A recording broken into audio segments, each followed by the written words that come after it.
chaque jour, à chaque heure.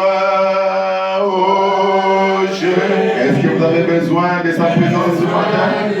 Oh, Jésus, Jésus, oh, et auprès de moi, des ennemis dans l'ombre, des ennemis dans l'ombre autour de moi, accablé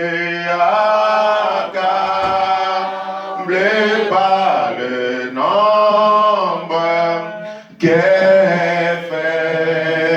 ferais-je sans toi?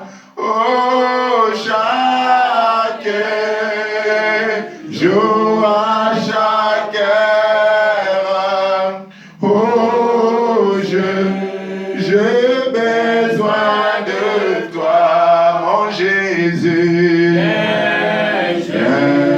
Jésus est demeure auprès de moi, oui, pendant le jour d'obscurité des fois, oui, d'obscurité, quand faiblit mon courage, oui, quand faiblit mon courage, que ferais-je sans toi? Oh oui, chaque jour, à chaque heure, oui, oh, j'ai besoin de toi. Jésus est oui, auprès de oh Jésus, ta présence. Oh Jésus, ta présence, c'est la vie, c'est la vie et la paix, dans la souffrance et la vie à jamais. Oh oui, chaque jour, à chaque heure, oh j'ai besoin de toi, oh Jésus. Jésus est demeure auprès de moi. Oui, Seigneur Jésus, notre Dieu, nous avons réellement besoin de ta présence, Seigneur, ce matin. Nous l'avons déjà senti, Seigneur Jésus, alors que ton prophète était en train de parler, Père. Dieu notre roi, veux-tu, Seigneur Jésus-Christ, être avec nous maintenant, éternel Dieu, dans cette autre, Seigneur Dieu, étape, Seigneur Jésus-Christ, de notre prédication, Père. Nous voulons, Seigneur Jésus-Christ, te confier ces instants. Oh Dieu, nous abandonner à toi, pour ta gloire, comme te le demandons, au nom de Jésus-Christ. Amen. Je profite alors que vous êtes debout. Nous ouvrons nos Bibles dans le livre de Josué. Nous lisons Josué, le chapitre 1er, le verset 1 et 2. Après la mort de Moïse, serviteur de l'Éternel, l'Éternel dit à Josué, fils de Nun, serviteur de Moïse, Moïse, mon serviteur, est mort. Maintenant, lève-toi, passe ce Jourdain, toi et tout ce peuple, pour entrer dans le pays que je donne aux enfants d'Israël. Merci, Seigneur. Seigneur Jésus-Christ, pour la lecture de ta parole. Donne-nous-en les contextes pour ta gloire. Bénis-la au nom de Jésus-Christ. Amen.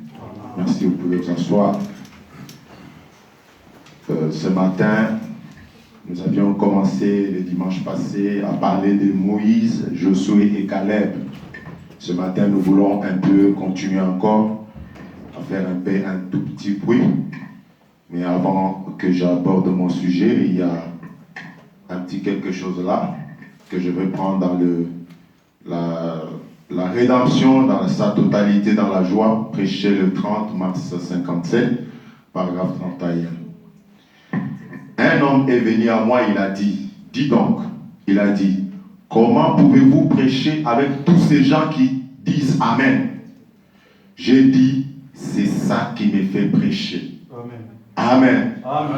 Frère Branham me dit que c'est ça qui lui faisait prêcher. Si Frère Branham, l'homme le plus spirituel, avait besoin de ça, comment est-ce que nous, qui essayons, pouvons-nous ne pas avoir besoin de ça? Paragraphe 32. J'avais un petit vieux chien, j'ai chassé les ratons laveurs. Je dois avoir ici beaucoup d'amis du Kentucky qui aiment chasser les ratons laveurs. Alors, il forçait toutes sortes de bêtes à se réfugier dans un arbre et il rapportait toutes sauf la moufette. Il ne voulait avoir rien à faire avec ça. Alors, il la poursuivait jusque sous un tas de broussailles. Et tout ce que j'avais à faire, je ne voulais pas aller la chercher là-dessous. Ça, c'est sûr. Alors, tout ce que je faisais, c'était de soulever les broussailles, de les caresser un peu et de crier, vas-y, attrape la moufette. Et il allait chercher la moufette. 33. Eh bien, la pire moufette que je connaisse, c'est le diable ce matin. Amen. Et si vous voulez caresser un petit peu, les petits prédicateurs qui se tiennent ce matin, si vous voulez les caresser un peu, vous n'avez qu'à crier Amen. Amen. Amen. Une fois de temps en temps, quand nous parlons, vous criez Amen de temps en temps. Nous forcerons la moufette, le diable, de se réfugier dans un arbre d'ici peu. Et nous l'attraperons. Amen. Amen. Nous voulons mettre le diable hors d'état de nuire ce matin. Et pour cela, il faut vous amener. Amen. Amen. Amen. Que Dieu bénisse beaucoup. Amen. Alors, nous avons dit que nous continuons sur notre petit sujet, Moïse, Josué et Caleb. Nous avions fait voir que Moïse est le prophète. Il représente le prophète de cet âge ici. Josué et Caleb représentent le peuple. Le peuple en particulier, Josué représente le prédicateur.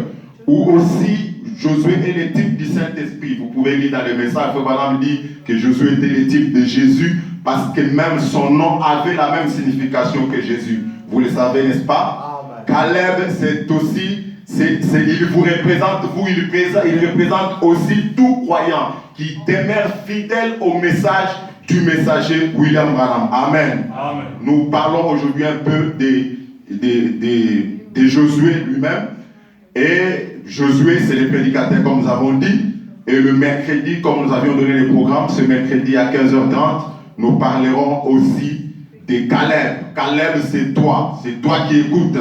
Amen. Amen. Et c'est pour ça que nous avons lu dans le premier chapitre de Josué, où nous avons vu que Moïse, Dieu dit à Josué, Moïse mon serviteur. Je ne sais pas si vous avez remarqué la lecture. Dieu n'appelle pas Josué mon serviteur. Amen. Dieu n'appelle pas Josué son serviteur. Mais il dit que c'est Moïse qui était son serviteur. Amen. Et Josué était le serviteur de Moïse. Amen. Et Frère Branham lui donne un titre. Il dit que c'est un auxiliaire. Amen. Amen. C'est ça ce qu'était Moïse. Josué était le type du prédicateur. Amen. De ce temps de la fin. Un auxiliaire pour le messager. Nous allons prendre Christ révélé dans sa propre parole, prêché le 22 août 1965, 27. Il y a tant de confusion aujourd'hui au sujet de l'évidence du Saint-Esprit. Et ainsi de suite. Satan peut imiter n'importe lequel des dons que Dieu possède. Nous sommes ensemble. Mais il ne peut pas apporter cette parole mot à mot.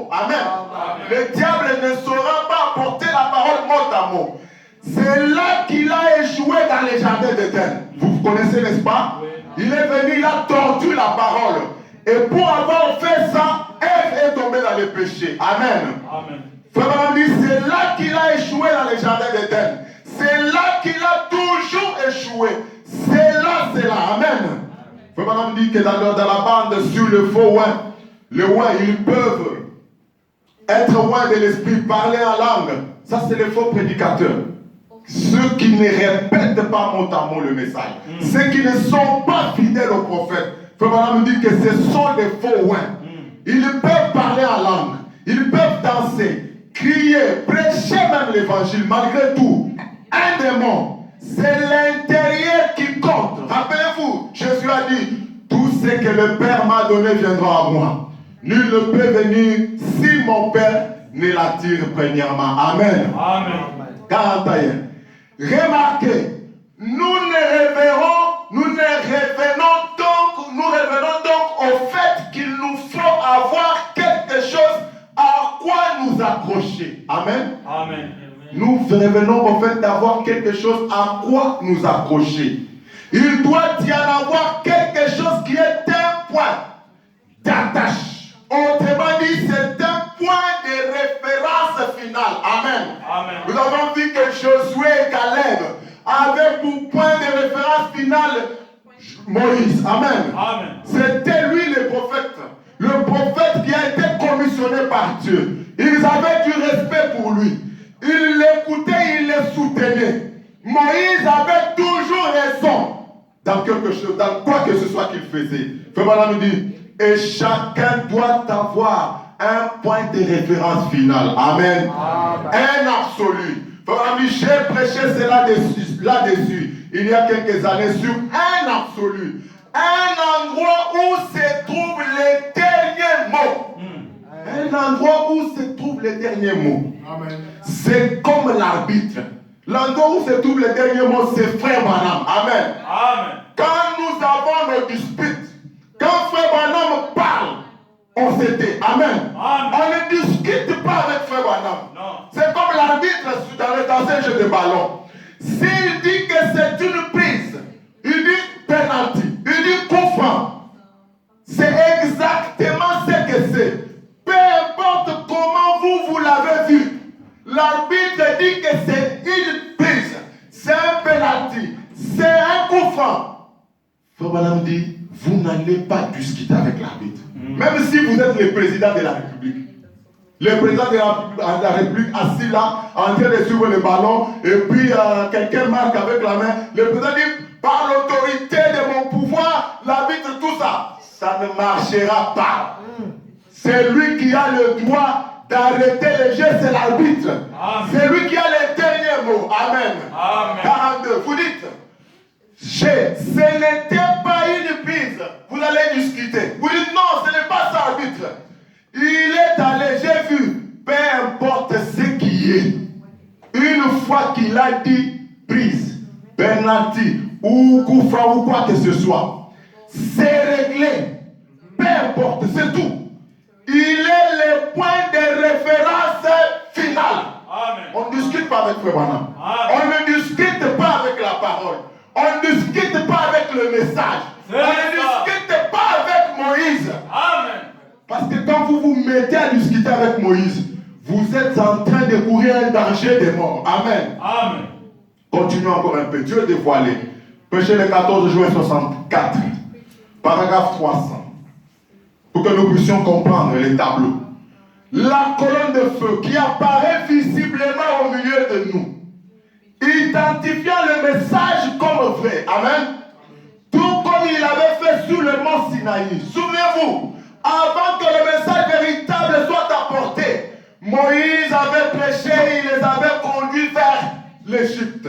Mais là, avant que le vrai commandement soit prescrit, Frère Branham compare le commandement de Moïse au sceau, les 7 sceaux.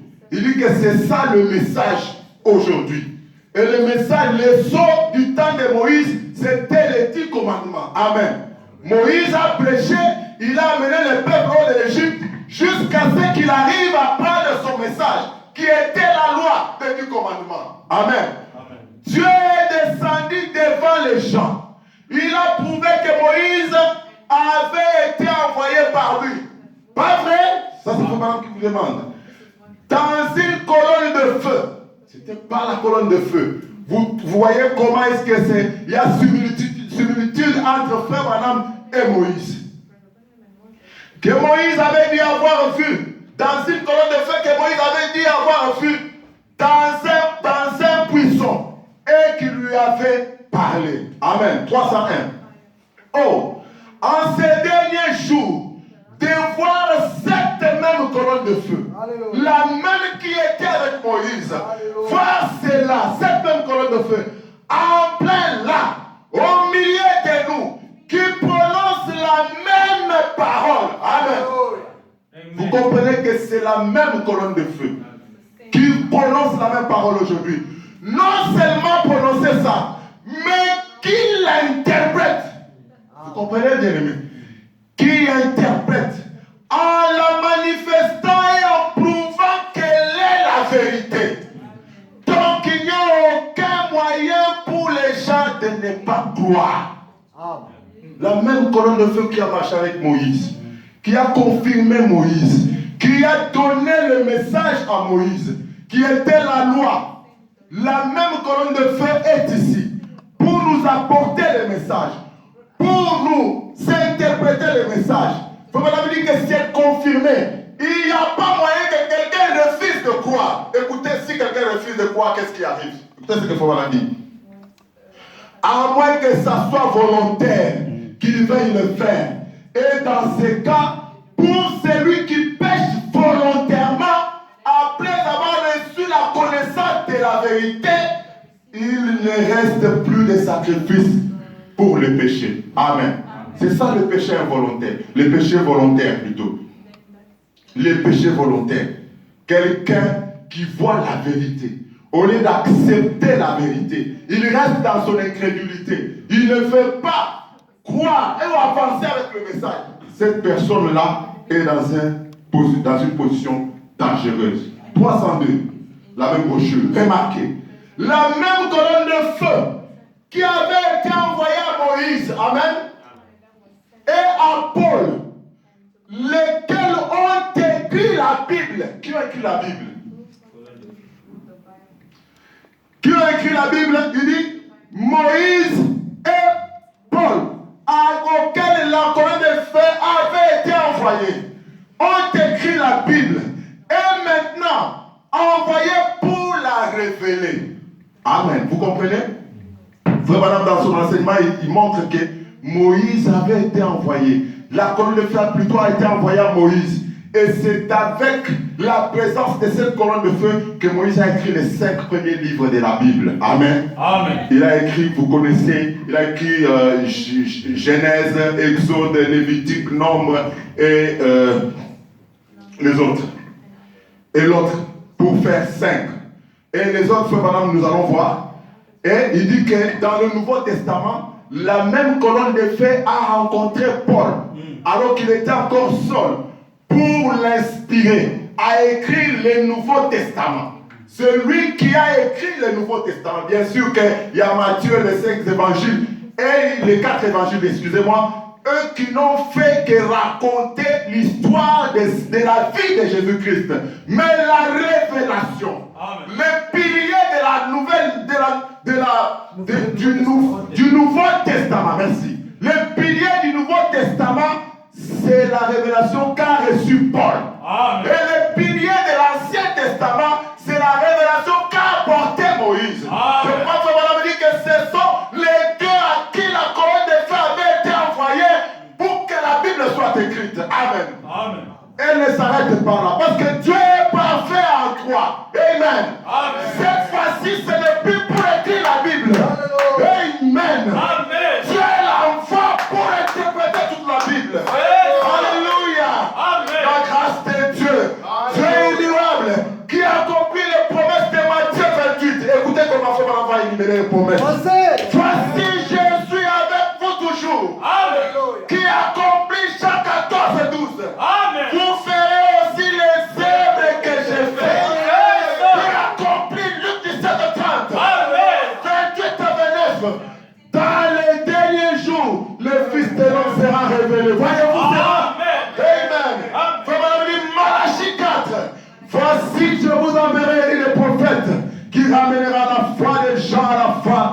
Amen. Amen. Amen. Voyez de quelle façon Dieu est en train de faire les choses. Amen. Amen. Est-ce que le tableau est clair jusque-là? Avançons encore un peu. Frère Madame dit, nous parlons de l'auxiliaire. Nous parlons de Josué. Nous parlons d'un prédicateur. Vrai prédicateur. Qui reste fidèle au messager. Amen. Qui ne rajoute pas. Non. Qui ne retranche pas. Non. Amen. Amen. Continuons encore un peu. Quelle maison me bâtirez-vous? Prêché le 21 novembre 65. 11. Mais alors, j'ai lu dans la Bible, là où Dieu a appelé Moïse, à quitter ses bien-aimés. Vous comprenez? Dieu a appelé Moïse, avant nous avons vu que c'était la colonne de feu qu'il a visité pour qu'il écrive. Et là, Dieu l'a exigé à quitter ses frères, à quitter ses bien-aimés, à quitter le royaume où il était, pour se rendre dans le désert. Tout ce qui lui était cher, il a envoyé au désert pour écrire la loi de la Bible. C'était l'Ancien Testament. Les 4, il faut voulait dire 5 évangiles. Les 5, plutôt les 5 livres. Genèse, Lévitique, Deutéronome, Exode. Il faut cite cela. Et je ne les ai pas du tout énumérés dans l'ordre habituel. Mais ce sont les 5. Il parle des 4, mais c'est 5 livres-là. En fait, ce sont 2 qui constituent l'Ancien Testament. Amen. Parce que le reste, c'est ce que les prophètes ont dit. Les psaumes de David, ainsi de suite, mais les chroniques de rois, mais ça, c'était le principe de la base de l'Ancien Testament. Amen. C'est que Moïse a écrit. C'est Moïse qui les a écrits. Après avoir été appelé à quitter sa patrie. Là où il était né, où il avait été élevé, au milieu des saints, il a été envoyé au désert pour écrire les livres de l'Ancien Testament, 12.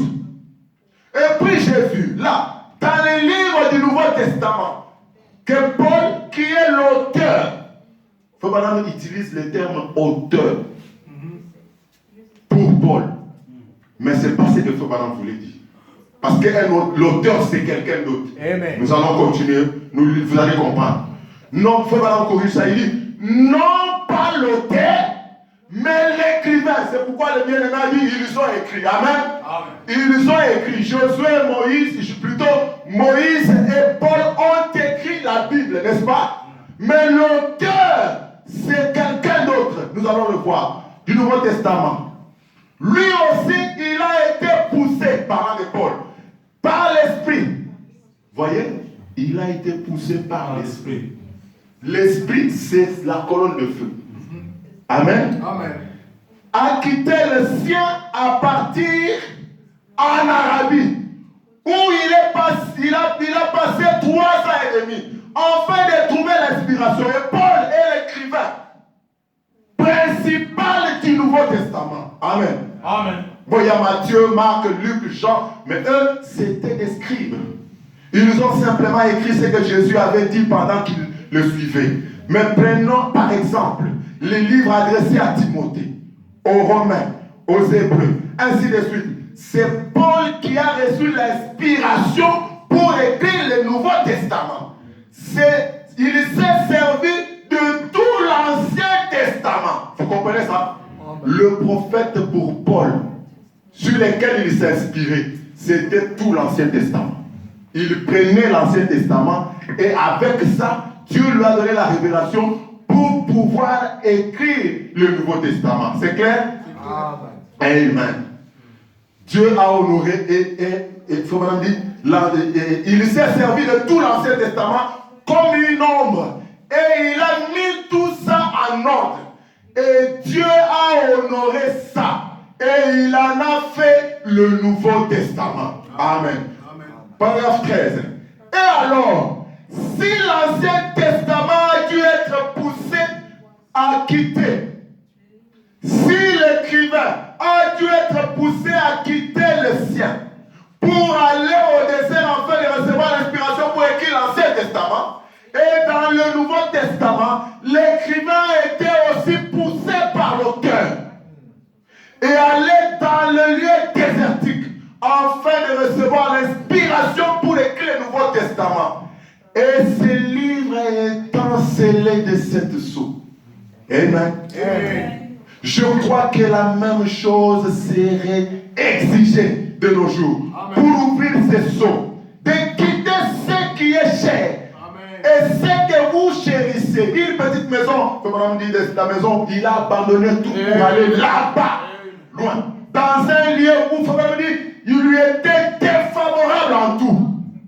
Juste parce qu'il devait obéir à l'auteur de la parole. Amen. Amen. Avançons encore un peu. Christ s'est révélé dans sa propre parole. Du 22 août 65. Paragraphe 55. Maintenant, remarquez la Bible.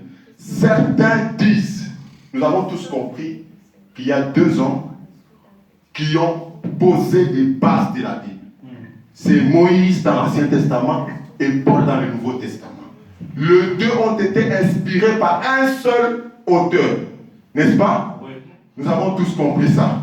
Et pour que la Bible soit interprétée, et l'interprétation de la Bible, le frère Branham nous a dit ici que c'est le livre des sceaux.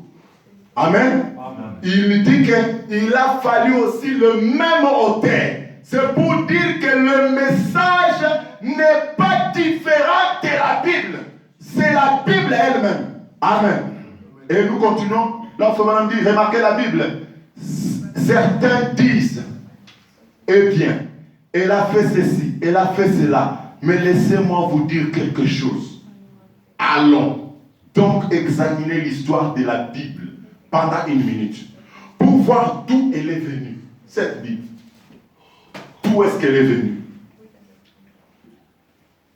Elle a été écrite, elle a été écrite par 40 écrivains, 40 personnes différents, 40 hommes ont écrit la Bible dans l'espace de 1600 années. Vous suivez ça? Différentes époques.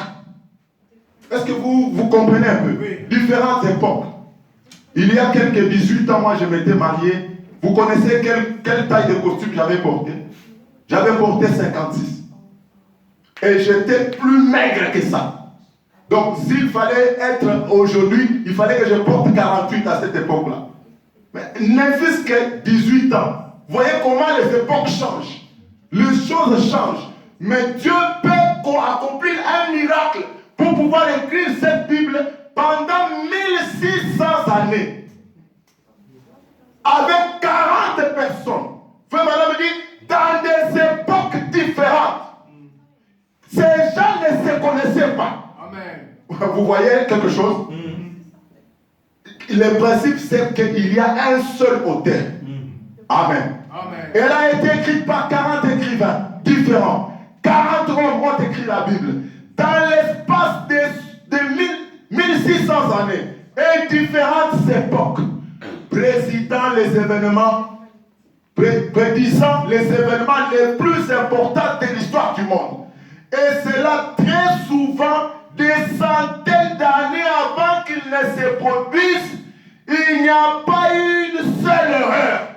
Amen. Même pas une seule erreur. Amen. Que tous les 66 livres de la Bible. Amen. Oh là là! Aucun auteur, sauf Dieu lui-même, ne pourrait être aussi précis. Amen. Pas un seul mot ne contredit l'autre. Amen. Amen. Souvenez-vous, la Bible a été écrite en 1600 ans d'intervalle, ce qui veut dire 1600 ans. Depuis Moïse, il donne le temps. Depuis Moïse jusqu'à la mort des gens dans l'île de Patmos. Bien sûr, bien évidemment, Jean est passé par la Turquie. J'ai été voir sa tombe. 1600 ans. Et elle a été écrite par 40 autres différents. L'un ne connaissait même pas l'autre. Il ne l'avait jamais eu. Il n'avait jamais eu la parole pour lire afin de pouvoir s'inspirer. En tant que la parole, certains d'entre eux n'avaient même jamais vu la parole. Mais une fois qu'ils l'ont écrite et qu'on a compris qu'ils étaient prophètes, ensuite ont assemblé leurs prophéties, chacune d'entre elles s'emboîte l'une dans l'autre. Sans contradiction. Amen. 56. Regardez Pierre, qui a annoncé le jour de la Pentecôte. Il dit, le jour de la Pentecôte, répandez-vous, chacun de vous, et soyez baptisés au nom de Jésus-Christ, en rémission de vos péchés. Paul n'avait jamais entendu parler de ça. Il est allé passer 3 ans en Arabie pour étudier l'Ancien Testament, afin de découvrir qui était cette colonne de feu qui lui avait parlé sur la route, lui disant, Saul, pourquoi me persécutes-tu? Comment aurait-il pu être dans le rêve? Il n'a même pas consulté l'église du tout. Et 14 ans plus tard, lorsqu'il est allé retrouver Pierre, tous deux prêchaient la même chose. Même, faut pas dire, mot à mot. Amen. Amen. Amen. Paul prêche, Pierre prêche la repentance et le baptême au nom de Jésus-Christ. Paul n'était pas là. Paul rencontre la colonne de feu. Il pose à la question de la colonne de feu parce qu'il savait que la colonne de feu c'était Dieu lui-même, c'était Jéhovah. Il pose la question, qui es-tu Seigneur qui me parle? Il dit, je suis Jésus que tu persécutes. Paul comprend, oh, c'est sérieux ça. Il va en Arabie pour aller étudier l'Ancien Testament. Et lorsque 14 ans après, il va à Jérusalem, il rencontre les apôtres. Lorsqu'il se met à prêcher, tous deux prêchent la même chose, mot pour mot. Voilà notre Bible. Amen. Amen. Voilà notre Bible. Elle est exacte. Que les paroles d'autres hommes faillissent. Ceci, personne ne peut ajouter à ceci. On n'ajoute plus à la Bible. Non, monsieur. Ceci est une révélation complète et c'est tout. Amen. Amen. Continuons encore un peu. Essayez de rendre un service à Dieu en dehors de Dieu sans que cela soit sa volonté. Prêchez le 18 juillet 65 matin. N'est-ce pas, nous reprenons notre écriture qu'on avait lue la fois dernière. Où Frère Branham avait lu Deutéronome 4, 25. 188, le paragraphe. Frère Branham dit, c'était Moïse qui parlait à Israël. Après avoir été confirmé par Dieu à travers la colonne de feu. Après avoir su qu'il était bien le serviteur de Dieu pour les conduire et faire sortir, les faire sortir. Avant de rentrer dans le pays, Moïse dit, pour les paroles que je vous ai annoncées, je prends aujourd'hui un témoin contre vous, ciel et terre. Si vous y ajoutez une chose, ou si vous en retranchez un mot, vous ne resterez pas dans le pays de l'Éternel, votre Dieu, que Dieu vous a donné. Frère Branham me dit, de même, je dis au nom de Jésus-Christ, n'ajoutez pas une seule chose. Amen. Ne retranchez pas. Amen. N'y mettez pas vos pensées, vos idées. Amen. Dites simplement ce qui est dit sur la bande. Amen. Faites exactement ce que le Seigneur votre Dieu vous a commandé de faire. N'ajoutez rien. Amen. Amen. Amen. Nous avons vu que le diable n'emportera jamais la parole mot à mot. Amen. Amen. Quand vous trouvez qu'il y a un prédicateur qui monte, il détruit un autre revient, il détruit un autre, ça c'est l'œuvre de Satan. Mais les enfants de Dieu, quand ils se rencontrent comme Paul et Pierre, ils prêchent la même chose. C'est la même révélation. Qui est le Dieu adorable? Le Seigneur Jésus-Christ. Et le baptême c'est au nom du Seigneur Jésus-Christ. Amen. Amen. Exposé de cet âge, dans l'âge de l'église de Thyatire, Madame dit Apocalypse 2, 21. Je lui ai donné du temps afin qu'elle se repentît. Elle ne veut pas se repentir de son impudicité. Savez-vous que cette église était parlant de l'église catholique? Plus mauvaise encore qu'Akab. Savez-vous que pour un temps, lui s'est repenti. Akab s'était repenti quand même. Mais l'église catholique ne se répand pas. Savez-vous que pour un temps, lui s'est repenti. Qu'il marcha lentement devant Dieu. On ne peut pas en dire autant de l'église catholique romaine.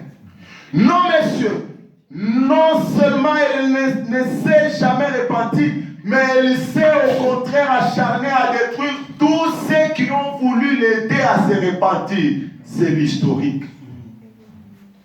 C'est le serpent qui ne peut pas apporter la parole mot à mot, qui ne reste pas fidèle à ce que dit le messager, qui vient tordre l'essence de la citation, qui vient faire dire Frère Branham ce que Frère Branham n'a pas dit, qui retranche, qui rajoute.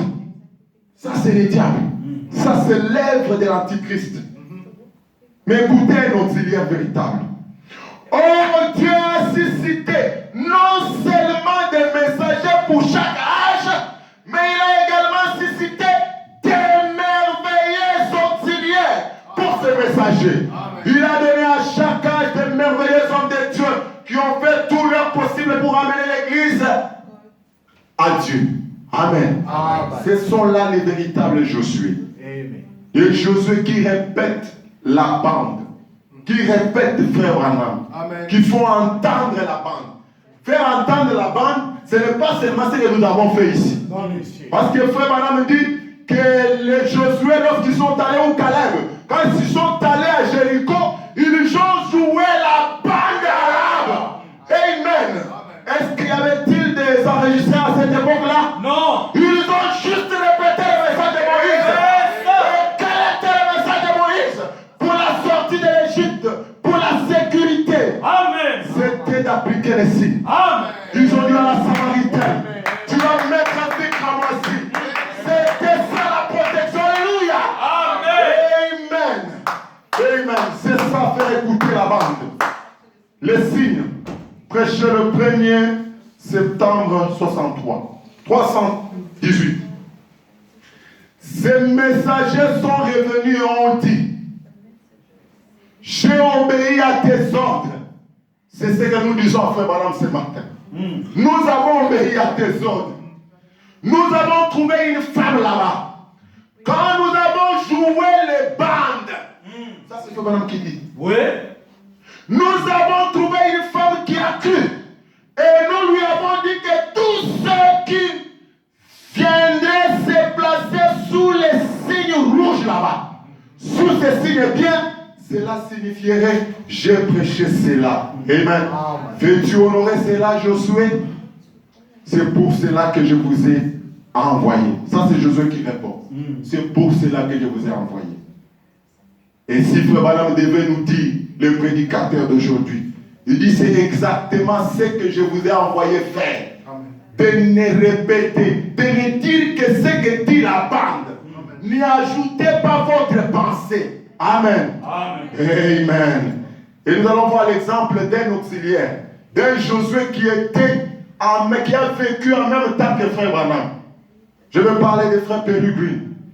Quelle maison me bâtirez-vous? Prêché le 21 novembre 65, paragraphe 2. Il dit, je ne vais pas prendre le temps de Frère Brune. Là, parce que j'ai entendu Frère Brune prêcher plusieurs fois. Frère Branham a entendu Peregrine prêcher plusieurs fois. Il dit, certainement que j'ai été influencé. Frère Branham avait une telle humilité terrible. Qu'il nous a porté la parole du Seigneur. Écoutez comment il dit.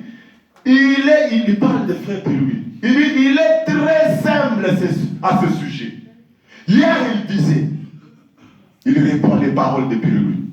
Il dit, Peregrine dit, je ne reçois pas la parole de la part du Seigneur. Nous avons dit que Josué n'était pas serviteur de Dieu. Oui. C'était Moïse qui était le serviteur de Dieu. Ouais. Et Peregrine dit, je ne reçois pas la parole de la part du Seigneur. viendrait par révélation telle qu'elle a été envoyée. Mais il disait, j'aime à souligner ce qui a déjà été dit. C'est ce que nous faisons ici.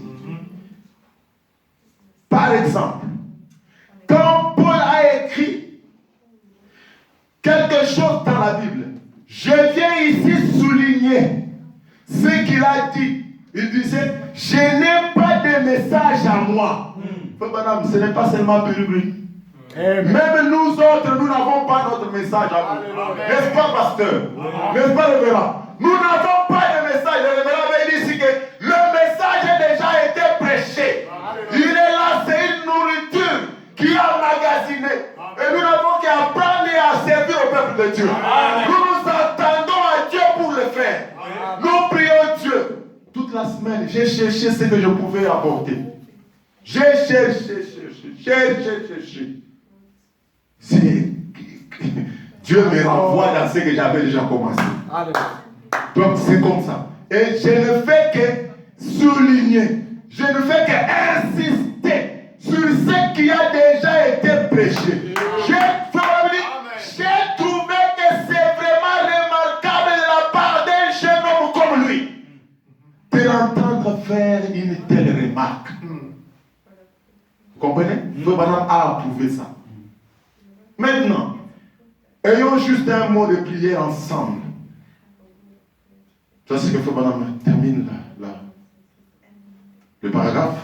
Prenons 28, j'ai dit, je crois que nous devrions non seulement avoir à cœur, mais nous devrions nous faire un devoir de l'épauler. Faire tout ce que nous pouvons. Frère Branham, après avoir trouvé que le frère Green était un homme humble, qu'il n'avait pas de message, tout ce qu'il faisait, c'était insister sur ce que frère Branham avait déjà dit. Frère Branham a approuvé ça. Il a adopté ça. Et frère Branham dit, nous n'avons qu'à le soutenir. Amen. Assistez aux réunions. Il vous dit à vous les Caleb. Assistez aux réunions. Lorsque c'est Ben qui pêche, assistez. Lorsque c'est moi qui pêche, assistez. Lorsque nous invitons quelqu'un, assistez. Lorsque c'est le pasteur, quand il sera assez fort pour prêcher, venez. Parce que c'est pas Madame qui vous les recommande. Assistez aux réunions. Venir ici pour adorer. Et faire de ceci un lieu où Dieu pourra nous révéler les choses. S'il y a à nous révéler, comme il le disait. Le message ne me vient pas. Il répète toujours les paroles des frères. Je dis, le message ne me vient pas par inspiration. Peut-être comme il vient à certains d'entre nous. Mais il disait, je suis ici pour appuyer. Je suis ici pour appuyer mes frères. Appuyer ce que Dieu a déjà dit. Ce que Dieu a donné. Vous me dites, quelle déclaration? Vous me dites, je crois que si nous collaborons tous ensemble, que nous nous y appliquons de tout notre cœur. Vous promettez que vous allez vous y appliquer? Que le Seigneur vous bénisse pour cela. Je vais terminer. Dieu tient sa parole. Le 20 janvier 58, 187. Un jour, là-haut dans la statue, écoutez ce qui arrive à ceux qui ne veulent pas rester fidèles au messager. Quelqu'un qui ne veut pas croire. Quelqu'un qui ne veut pas, qui veut être en train d'arracher, de retrancher ou de rajouter. Écoutez comment Frère Branham dit. C'est par là que nous allons terminer. Il dit, le titre c'est Dieu tient sa parole. Prêché le 20 janvier 57. 187. 187, 188, jusqu'à 190. Écoutez ce que Frère dit. Un jour, là-haut dans la statue de la liberté, en haut, dans le bras, vous connaissez la statue de la liberté des États-Unis, n'est-ce pas? C'est une œuvre qui est érigée là. Et il y a des des lumières qui sont mises là, des projecteurs qui éclairent fortement pour montrer l'œuvre qui est établie là. Et Frère Branham dit, il y avait des petits oiseaux morts qui gissaient partout. J'ai demandé, Frère Branham demande au guide qui lui montrait la statue. Qu'est-ce qui s'est passé? 188. L'homme a dit, il y a eu de l'orage la nuit passée. Et pendant l'orage, ces petits oiseaux ont volé dans la lumière.